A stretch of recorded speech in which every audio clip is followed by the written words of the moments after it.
So yun nga pala guys, first time kong humawak nitong Mitsubishi Mirage G4. So nakapanibago dahil ang dami niyang bagong features. Actually nakakabigla itong cambio. Papakita ko sa inyo yung cambio. Hindi siya hindi pa siya pwede mag-rotate. Yan. So yan no. So nakakagulat no. May B engine brake to drive, neutral, reverse at park. So ito yung dashboard niya. So yung side mirror pwede mo nang kontrolin dito kahit di ka na lumabas. So yan. Then so yan, iyan mo na lang yung arrow key. So kung saan ang gagalaw yan yung side mirror. So ito yung dashboard, and then yan, so digital na. So ito touchscreen to. Touchscreen to guys ha. Yan naman.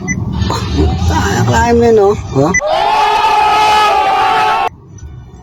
Alam 96.3 yan.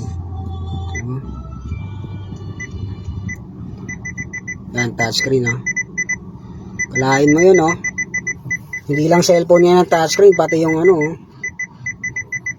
diba? Magaling ang galing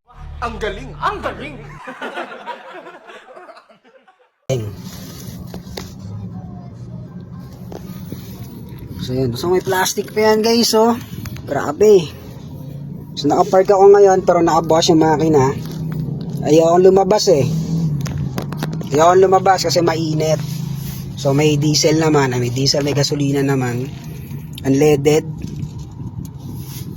So gamitin natin yung unleaded para hindi tayo mainitan din sa loob ng sasakyan. Bumili sila ng pagkain, magti-take out yata. So nakapanibago dahil dalawa lang yung apakan mo, wala siyang clutch. So ito, ayan. So yan preno at gas. Ayan. So every time na i-start kayo ng makina, so kailangan nakaapa kayo sa preno. Yung susi niya wala pa siyang so airbag dalawa, isa tapos dalawa.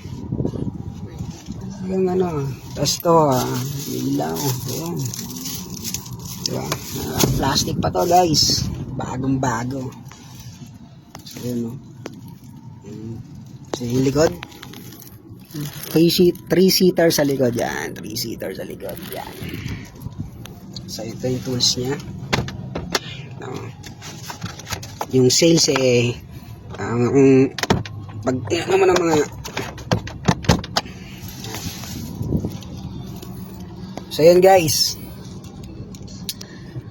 subscribe, yun na yun.